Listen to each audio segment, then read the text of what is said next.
अस्सलाम वालेकुम नाज़रीन, आप देख रहे हैं प्रोग्राम अंदर की बात मुज़म्मिल सोहवर्दी के साथ। मैं हूं आपकी मेज़बान इकरार रियाज। हमारे साथ मौजूद है मुज़म्मिल सोहवर्दी। अस्सलाम वालेकुम sir, welcome to the show. क्या हाल है आपका? वालेकुम सलाम, बिल्कुल ठीक। आप सुनाइए कैसी तबीयत है आपकी अब? मैं ठीक हूँ, अल्लाह पाक का शुक्र है सर। आज एक अहद तमाम हुआ, काज़ी फ़ाइज़ ईसा साहब जो है रिटायर हो गए हैं। और फिर आज जो फुल कोर्ट रेफरेंस हुआ और 6 जज साहिबान ने हमने देखा कि उन्होंने गुज़िश्ता रात होने वाले शाइये में भी शिरकत नहीं की थी और आज की तकरीब में भी शिरकत नहीं की। फिर काज़ी साहब की जानिब से कहा गया कि हम में से बहुत से ऐसे फ़ैसले किए जाते हैं कि जो जिन लोगों को लगता है कि वो गलत है, लेकिन एक फ़रीक के हक़ में वो ठीक होते हैं, तो दूसरे के हक़ में वो गलत होते हैं। अल्लाह ताला बेहतर दिलों के हाल जानता है। और इस मुतालिक तमाम जो आज फुल कोर्ट रेफ़रेंस का इनेकाद हुआ, एक अहद तमाम हुआ है, उनके जिन्होंने जितने फ़ैसले किए, उस सब को आप कैसे देखेंगे? देखिए, पहली बात तो ये है कि का सुप्रीम कोर्ट के अक्सरियती जजेस की एक बड़ी तादाद ने उनके फुल कोर्ट रेफरेंस और उनके इशाइये में शिरकत की है। इसका जी। मतलब है काज़ी फ़ायज़ ईसा आखिरी दिन जाते हुए भी ये साबित करके गए हैं कि सुप्रीम कोर्ट के अक्सरियती जज उनके साथ हैं और एक अक़लियती ग्रुप उनके खिलाफ है। मतलब 6 जजेस ने शिरकत नहीं की, 1 उम्रे पे चले गए और 5 ने शिरकत नहीं की। तो इसका मतलब है बाकी 13 जज तो काजी फायज ईसा के फुल कोर्ट रेफरेंस और इशाइये में मौजूद थे, वो तो काजी फायज ईसा के साथ हैं। तो इसका मतलब है कि जो लोग कह रहे थे कि काजी फायज ईसा सुप्रीम कोर्ट के अक्सरियती जजेस का एतमाद खो गए हैं, वो तो काजी फायज ईसा ने आखिरी दिन अपने फुल कोर्ट में भी शामिल कर साबित कर दिया है कि सुप्रीम कोर्ट के अक्सरियती जजेस का आखिरी दिन तक एतमाद हासिल। अब दूसरी बात ये है कि जो 5 जज 6 जज नहीं आए हैं, सुप्रीम कोर्ट में तहरीक इंसाफ की सहूलतकारी करते हैं। ये अक्सरियती जज काजी फाइज ईसा के साथ आखिरी दिन तक खड़े हैं और उनको शानदार उन्होंने फेयरवेल दिया है। तो मेरे ख्याल में और क्या बेहतर हो सकता है। जो नहीं आए हैं वो एक्सपोज हुए हैं। मुनीब अख्तर साहब ने कॉन्स्टिट्यूशन को रीराइट किया है, किसको नहीं पता। अतर मनिल्ला साहब तहरीक इंसाफ की सहूलतकारी करते हैं। उन्होंने कहा कि वो मुझे काला भूंड गए तो वो काला भूंड है। तो आयशा जूनियर प्रमोट हुई हुई है, मुनीब अख्तर भी जूनियर प्रमोट हुए हुए हैं। तो इन सब का अपना दामन कौन-सा साफ है कि हम बात करें कि ये बड़े मेरिट पे सुप्रीम कोर्ट आए हुए हैं। तो इनका बड़ा मेरिट पे स्टैंड है। जो खुद जूनियर हैं, चौथे नंबर पे मुनीब अख्तर थे, तीसरे नंबर पे आयशा थी। तो इन सब के बस में क्या था कि ये आज बायकॉट करते हैं, इनका अपना दामन साफ नहीं था। और फिर देखेंगे, आज काजी फाइज ईसा अपने तमाम दुश्मनों को शिकस्त देकर घर गया है। काजी फाइज ईसा का दुश्मन नंबर 1 जनरल फैज़। जिसने उसके खिलाफ रेफरेंस बनवाया, जिसने उसको सुप्रीम कोर्ट से निकालने की कोशिश की। आज काजी फायज़ ईसा अपना चीफ जस्टिस का टेन्योर पूरा करके गया और का जनरल फैज़ फील्ड कोर्ट मार्शल जो है वो भुगत रहा है। दुश्मन नंबर 1 तो वो था ना। फिर इमरान खान ने रेफरेंस मूव किया, डयाला जेल बैठा है। आरिफ अलवी देखें, शहजाद अकबर देखें, इन लोगों ने काजी फायद ईसा के साथ बुरा किया है, वो आज किस इबरतनाक इंजाम का शिकार हो चुके हैं। आप इससे ही काजी फायद ईसा का अंदाजा लगा लें कि उसके दुश्मन किस हाल को पहुंच गए हैं और अल्लाह ने उसको कितनी इज्जत दी है। आप इससे ही अंदाजा लगा लें कि वो कहाँ है और उसके दुश्मन कहाँ हैं। आज मंसूर अली शाह और मुनीब अख्तर कहाँ खड़े हैं? वो चीफ जस्टिस की रेस से बाहर है। वो अपने अंजाम को पहुंच गए हैं। मैं ये कहूं कि मंसूर अली शाह और मुनीब अख्तर शुजात अली खान और बाकर नजफी बन गए हैं। आज मंसूर अली शाह और मुनीब अख्तर जो है वो लाहौर हाई कोर्ट के जो 2 जज सुपरसीड हुए थे, शुजात अली खान और बाकर नजफी, आज सुप्रीम कोर्ट में वो 2 सुपरसीड हुए वो सुप्रीम कोर्ट के शुजात अली खान और बाकर नजफी हैं। खत लिखने की जरूरत नहीं है मंसूर अली शाह साहब को, रिजाइन की जरूरत है। इस वक्त उन्हें चाहिए कि वो अपना कैरेक्टर दिखाएं, अपनी ऑनर दिखाएं कि मैं सुपरसीड हुआ हूं, मैं घर जाने के लिए तैयार हूं, मेरे कोई स्टेक्स नहीं है, मेरे कोई सियासी अजाइम नहीं है, मैं घर जाने के लिए तैयार हूं। तो वो मक्के बैठ के जो खत लिख रहे ने उथे अल्लाह ना लो लगान और अपने गुनाहों की माफी मांगे, बजाय इसके कि वो यहाँ काजी फायज ईसा के खिलाफ खत लिख रहे हैं। काजी फायज ईसा को इन सबसे क्या प्रॉब्लम होता है? जी। सर, राना सनाउल्लाह साहब की जानिब से एक जगह इंटरव्यू दिया गया और उनकी जानिब से कहा गया कि मंसूर अली साहब का रास्ता तो रुका है, लेकिन वो हुकूमत ने नहीं रोका। पीटीआई ने खुद रोका है। और पीटीआई वाले खुद ही तो कहते थे कि अक्टूबर में जब मंसूर साहब आएँगे तो फिर हुकूमत का बंदोबस्त करेंगे। तो मंसूर साहब को डुबाने वाली ये हुकूमत नहीं है, पीटीआई ही है। और पीटीआई ने जिसका भी नाम लिया है उसको डबोया ही है। तो फिर आप इसको कैसे देखते हैं? ये बात ठीक है। देखिए, अगर मंसूर अली शाह और मुनीब अख्तर मखसूस नशिस्तों की नज़र-ए-षानी लगा देते, तो कोई ये ना कहता कि वो सियासत कर रहे हैं। कहते जेन्युइनली एक फैसला दिया है, उसकी नज़र-ए-षानी आई है, नज़र-ए-षानी लग गई है, वो कहते हैं हमारा क्या इंटरेस्ट है? जब उन्होंने नज़र-ए-षानी रोकी तो उनके पॉलिटिकल इंटरेस्ट साबित हो गए। लेकिन और लगानी इसलिए भी ज़रूरी थी कि आपने पार्लियामेंट की सीटें खत्म कर दी थी, पार्लियामेंट इनकम्प्लीट थी, पिछावर केपी में सेनेट के इलेक्शन होने थे, आपने मुल्क की जमहूरियत को तबाह कर दिया था आपके एक फैसले ने, तो आपको नज़र-ए-षानी लगाकर मुल्क की जमहूरियत को वापस ट्रैक पे तो लाना था ना। यहाँ एक तरफ तो आप नज़र-ए-षानी लगा देते, आप छुट्टियों पे चले गए, क्यों? क्योंकि आप चाहते थे कि पहले काज़ी फ़ायज़ ईसा रिटायर हो जाए, पहले मंसूर अली शाह चीफ जस्टिस बन जाए, फिर उसके बाद हम नज़र-ए-षानी का खेल खेलेंगे, बार्गेन करेंगे, तो आप सियासत कर रहे थे। आज मंसूर अली शाह अब हो सियासत खेल ही ऐसा है कि इसमें अगर आप कोई गलत चाल चल देते हैं, तो आप उसका शिकार हो जाते हैं और आप गिर जाते हैं। ये तख्त और तख्ते का खेल होता है सियासत। ये बताएँ आईनी तरमीम वाले दिन वज़ाहत जारी करने की क्या ज़रूरत थी? वो आज कह जी। रहे हैं कि सुप्रीम कोर्ट में इंटरवेंशन नहीं रोकी काज़ी फ़ायज़ ईसा ने। जो पॉलिटिकल इंटरवेंशन ये 8 जज मिलकर कर रहे थे, वो इंटरवेंशन जायज़ थी, वज़ाहतें जारी करके कि तरमीम का रास्ता रुक जाए। आप देखें वो भी तो पॉलिटिकल इंटरवेंशन थी। वो भी तो एक जुडिशियल एक्टिविज़्म था। आप उसकी बजाय प्रैक्टिस एंड प्रोसीजर कमेटी से नज़र-ए-षानी लगवाते और नज़र-ए-षानी में बात कर लेते। लेकिन आप नज़र-ए-षानी नहीं लगाना चाहते थे क्योंकि आपको पता था कि हमने गलत फैसला दिया हुआ है, वो उड़ जाएगा। हमारा फैसला आईन कानून के मुताबिक नहीं है, नज़र-ए-षानी में ये फैसला कायम नहीं रह सकता। इसलिए आप वो लगाने से रोक रहे थे। जो 3 जज और उनके साथ हैं, 4 अतर मनिल्ला, आयशा और शहजाद, तो सर आप उनका मुस्तकबिल क्या देख रहे हैं? मुझे वो आगे भी कोई इतने लाइमलाइट में नज़र नहीं आते हैं। मुझे आईनी बेंचेज़ में वो कहीं नज़र नहीं आते हैं।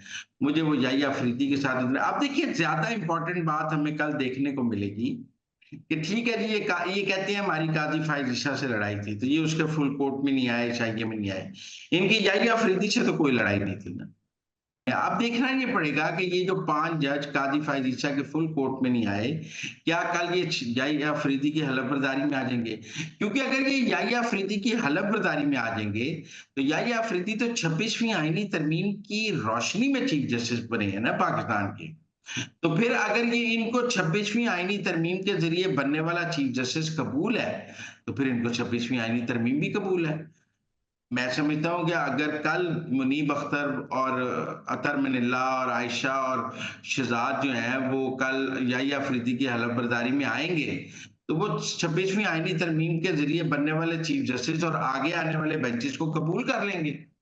और उनका वो कहेंगे कि जी हमें मंजूर है, हमारी लड़ाई सिर्फ काजी फाइज ईसा तक थी, हमें 26वीं आईनी तरमीम भी मंजूर है। लिहाजा कल ये देखना पड़ेगा कि ये कल याह्या अफरीदी की हलफबरदारी में आते हैं या नहीं आते, क्योंकि ये कहते हैं ना जी हमारी काजी फाइज ईसा से लड़ाई थी, उसने किया, ये किया। याह्या अफरीदी ने तो आज तक कुछ भी नहीं किया ना, वो तो अभी चीफ जस्टिस बना ही नहीं है। तो उसकी हलफबरदारी का बाइकाट किस कानून के तहत होगा? उसकी हलफबरदारी में जाएँ, उससे पूरा ताउन करें, उसको कहें हुँ, हुँ। हमारा तुम्हारे लिए हाज़िर है, हम तुम्हारे साथ चलने के लिए तैयार हैं, फिर तो हम कहेंगे जी इनकी और काज़ी की लड़ाई की वज़ह से ये प्रॉब्लम थी। लेकिन अगर इन्होंने याह्या अफ़रीदी के साथ भी सियासत ही करनी है, तो फिर सियासत इनके ख़मीर में। सर अभी आगे भी बढ़े जी। सामने आई है, वो ये है कि ये 6 जज ये प्लानिंग कर रहे हैं कि हमें जो भी मुकदमा मार्क किया जाएगा, हम कह देंगे कि ये आईनी अदालत बेंच सुने। इसमें बड़ा क्वेश्चन ऑफ लॉ है और ये आईनी बेंच सुने, ये क्वेश्चन ऑफ कॉन्स्टिट्यूशन है, लिहाजा इसको आईनी बेंच सुने। और इस तरह हम आईनी बेंच के पास मुकदमात का ढेर लगा देंगे और ये आईनी बेंच जो है इसको नाकाम कर देंगे। अभी ये जो बैठे हुए हैं सुप्रीम कोर्ट में, इनका अगला एजेंडा ये है कि ये फजूल से मुकदमात भी उठाकर आईनी बेंच को भेज देंगे, ताकि लगे ये कि जी सुप्रीम कोर्ट तो अब कुछ सुन ही नहीं सकता, सब कुछ आईनी बेंच ने सुनना है। हर मुकदमे में क्वेश्चन ऑफ लॉ और क्वेश्चन ऑफ कॉन्स्टिट्यूशन होता है, लिहाजा वो। और मैं समझता हूँ कि ये सिर्फ ये 26वीं आईनी तरमीम को नाकाम करने के लिए स्ट्रैटेजी बनाई जा रही है, लेकिन चीफ जस्टिस को इसका पता है और मैं समझता हूँ कि इनको इतना मौका नहीं दिया जाएगा कि ये चीफ 26वीं तरमीम के खिलाफ कोई साजिश कर सके। सर 26वीं तरमीम की तो बात कर ली, अब बात करते हैं कुछ 27वीं आईनी तरमीम को लेकर। तो मौलाना साहब की जानिब से कहा गया है कि वो तमाम लोग जो बातें कर रहे हैं कि 27वीं आईनी तरमीम लेकर आएँगे और 26वीं आईनी तरमीम जो है उसके नकात को वापस किया जाएगा। तो इस मुतालिक उनकी जानिब से कहा गया है वाज़ेह तौर पर कि ऐसा कुछ भी नहीं होने वाला। और एक सवाल के जवाब देते हुए उन्होंने कहा कि मैं हुकूमत के साथ शामिल नहीं हो रहा, ऑपोज़िशन का हिस्सा था और उन्हीं का हिस्सा रहूँगा। तो आपको क्या लगता है कि जो 27वीं आईनी तरमीम की बातें हो रही हैं, क्या ये कुछ ऐसा स्टेप होगा या महज़ एक बातें ही हैं? देखिए, एक तो 27वीं आईनी तरमीम फ़ौरन नहीं होने जा रही। इसमें कोई महीने, डेढ़ 2 महीने का गैप होगा। अभी आईनी बेंच बनने हैं, अभी 26वीं आईनी तरमीम ने आईनी बेंचेज़ में जाना है। अभी हम देख रहे हैं प्रैक्टिस एंड प्रोसीजर में के कानून में फिर एक नई तब्दीली की बात हो रही है जी। कि कानून को अगस्त 9 पास किया जाएगा। तो अभी काफ़ी इश्क में इम्तिहान और भी हैं जो याहिया अफरीदी के लिए हैं। मेरा नहीं ख़्याल उनके लिए कोई नया इम्तिहान पैदा किया जाएगा। अभी पहले ये जो सारा कुछ 26वीं आईनी तरमीम में हुआ है, इसको सेटल आउट किया जाएगा, इसकी चीज़ों को गर्द को बिठाया जाएगा, उसके बाद 27वीं तरमीम की बात होगी। और उस वक़्त जब 27वीं तरमीम की बात होगी, तो जैसे मौलाना पहले दिन 26वीं के खिलाफ थे, वैसे आज 27वीं के खिलाफ हैं, फिर मौलाना 27वीं के हक में भी आपको नज़र आएँगे, कोई ऐसी प्रॉब्लम वाली बात नहीं है। ये ठीक है कि मौलाना अभी ऑपोज़िशन की बेंचेज़ पर बैठना चाहते हैं और वो कोई हुकूमती ओहदे नहीं ले रहे हैं। सर आगे बढ़ते हुए बात करेंगे पाकिस्तान के लिए आज एक और एज़ाज़ का दिन है। हमारे जो सिपह सालार हैं उनकी उनकी जो महारत है, उनकी काबिलियत है, उसको आलमी मंज़रनामे में पूरी दुनिया में ख़ास तौर पर अमेरिका में तस्लीम किया गया। हमने देखा कि एक मशहूर जरीदे यूनिपाथ में उन पर एक आर्टिकल शाया हुआ है और हर्फ़ बा हर्फ़ बिल्कुल सही दुरुस्त फ़रमाया गया उसमें कि किस तरह से आर्मी चीफ़ ने पाकिस्तान को मुत्तहिद किया और पाकिस्तान की तरक्की के लिए वो किस तरह से कोशां है, SIFC वग़ैरह। तो आप इसको कैसे देखते हैं? क्या कहेंगे आप इस पर? देखिए, ये जो यूनिपाथ है ना, अ, ये एक किस्म का वहाँ का सेंटकॉम का मैगज़ीन है। जैसे हमारे यहाँ जीएचक्यू है, वैसे वहाँ सेंटकॉम है, तो सेंटकॉम का मैगज़ीन है और इसकी ऑफ़िशियल हैसियत अपनी जगह मौजूद है। ये जो कह रहे थे कि जी आसिम मनीर को इंटरनेशनली कोई कबूल नहीं करता और ये जो बार-बार कहा जा रहा था कि आसिम मनीर जो है, ये ओवरसीज़ पाकिस्तानी ये जो आसिम मनीर के खिलाफ प्रोपेगेंडा करते थे। मैंने पहले भी कहा कि यूएस कांग्रेस के मैन के लेटर्स की या उस करारदाद की कोई हैसियत नहीं क्योंकि अमेरिकी हुकूमत की पॉलिसी बिल्कुल डिफरेंट है।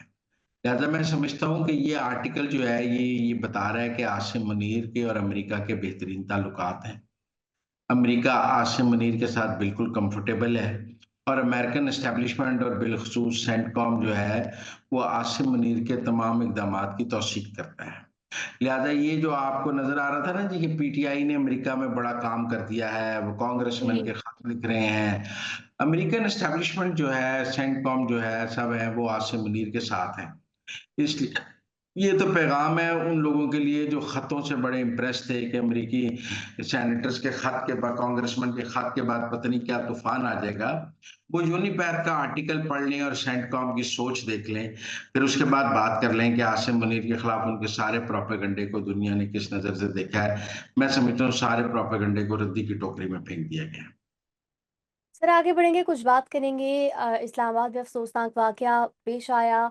संजानी टोल प्लाज़ा के करीब ये जो पुलिस वैन्स पर हमला हुआ है, इस पर आप क्या कहेंगे? सुनने में ये आ रहा है कि जो नामालूम अफ़राद हैं, वो पीटीआई के जितने भी लोग थे, जो गिरफ्तार थे, इंसदाद दहशतगर्दी अदालत में समाअत के लिए पेश हुए थे, उनको छुड़वाने के लिए आए थे। देखिए, अब ये बड़ा ही अफ़सोसनाक वाक़या है। मैं इसकी हिमायत तो नहीं की जा सकती कि आप कैदी सियासी कैदियों की वैन पर इस तरह हमला करें और उनको छुड़ा लें। इसमें एमपीएस भी थे और कहते हैं हमलावरों में एक एमपीए का बेटा भी मौजूद है। तो ये मेरे ख़्याल में गंडापुर के लिए बहुत सोचने की बात है कि वो किस किस्म का कल्चर लेकर चल रहे हैं। और उनके डी चौक पे हमले के नतीजे में लोग कितनी मुश्किलात का शिकार हैं और इन कैदियों को जिसने भी ये किया है मज़ीद मुश्किलात का शिकार कर दिया है। इन सबको दोबारा गिरफ्तार किया जाएगा, इन पर नए मुकदमात बन जाएँगे। जिन्होंने हमला किया उनमें से भी 4 पकड़े गए हैं। ये पीटीआई को इंतशार की सियासत कुछ पे नहीं करेगी, बल्कि ये इंतशार की सियासत पीटीआई को एक ऐसी दलदल में घसीट रही है कि पीटीआई को उसमें से निकलने का रास्ता नहीं मिल रहा। और ये और दलदल में घसीटी जा रही हैं। ये संजानी टोल प्लाज़ा वाला वाक़या भी इन पीटीआई के लिए मज़ीद मुश्किलात पैदा करेगा, आसानियाँ नहीं पैदा करेगा। तो नाज़रीन, ये थी आज के अंदर की बातें। आपसे मुलाकात होगी अगले प्रोग्राम में, तब तक के लिए आप हमें दीजिए इजाज़त। अल्लाह ने के बाद।